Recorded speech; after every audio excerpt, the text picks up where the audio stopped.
Soalan saya nombor 1. Terima kasih.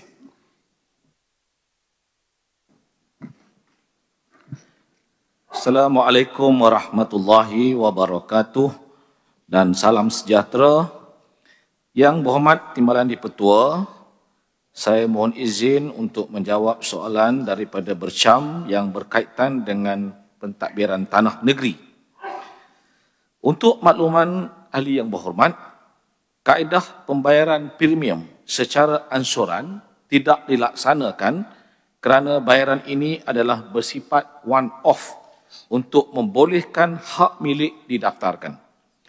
Tempoh bayaran premium ditetapkan ialah selama 3 bulan dari tarikh notis 5A dikeluarkan dan boleh dimohon pelanjutan tempoh untuk 3 bulan lagi.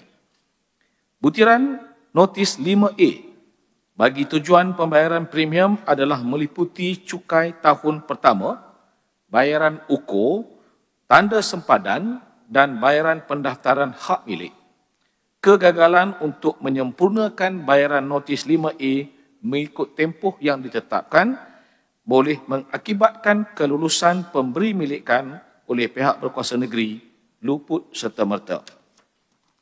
Walau bagaimanapun, kerajaan negeri memahami dan sentiasa prihatin kepada golongan miskin dan kurang upaya yang tidak berkemampuan untuk membayar kadar premium tanah yang tinggi.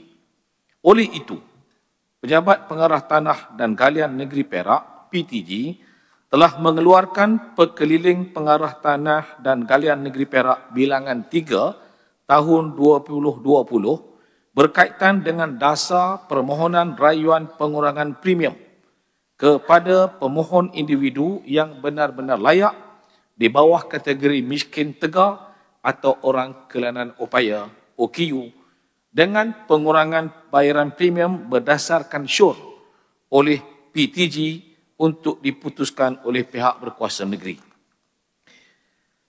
Kerajaan negeri turut memahami keluh kesah rakyat berkaitan tempoh menunggu yang panjang bagi proses kelulusan pemberi milikan tanah, pembaharuan geran, kebenaran penukaran pemilikan tanah dan sebagainya.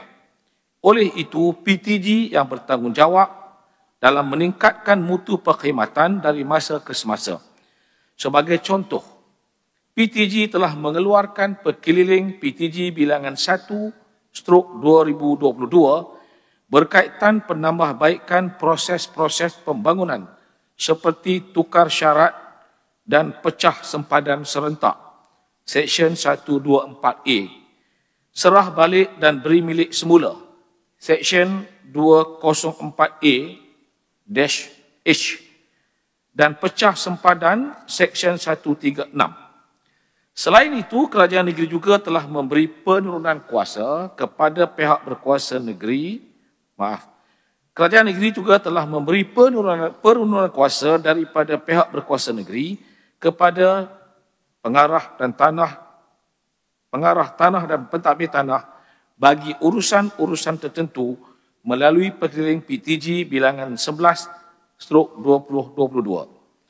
Penambahbaikan ini telah memendekkan tempoh masa untuk memproses permohonan di antara 20 ke 30 hari berbanding tempoh sebelum ini yang lebih panjang.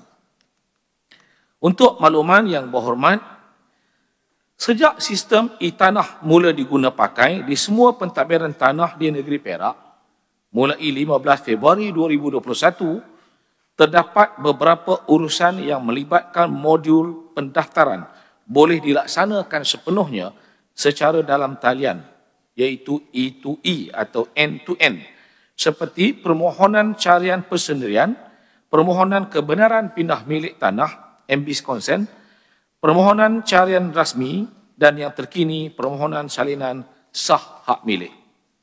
Justru, melalui penggunaan e-tanah, sistem penyampaian perkhidmatan pentadbiran tanah negeri Perak dilihat dapat dipertingkatkan di samping dapat menyelesaikan isu dan permasalahan daripada orang awam dengan lebih cepat. Sebagai contoh, cukai petak, syarat nyata dan sebagainya dengan hanya melalui carian sistem. Penggunaan sistem ini juga telah memperlihatkan penjimatan masa menunggu di kaunter dan ini secara langsung memberikan imej perkhidmatan kaunter kerajaan yang lebih positif. Di samping itu, pentadbiran tanah negeri Perak juga dapat menyediakan akses terbuka kepada maklumat dan data seterusnya dapat meningkatkan ketelusan dan accountability. Sistem ini juga memanfaatkan pelabur dan pemaju perumahan, pemaju perladangan, perlumbungan, institusi keuangan dan perkhidmatan yang berkaitan dengan tanah dan galian juga boleh mengakses sistem e-tanah secara dalam talian. Ini dapat melicinkan lagi proses penjualan hartanah atau perkhidmatan mereka kepada pelanggan. Manakala di kalangan pelabur pula, mereka boleh mengakses maklumat hartanah dengan lebih cepat dan mudah melalui sistem e-tanah dan sekaligus membantu pelabur dalam membuat keputusan pelaburan yang baik.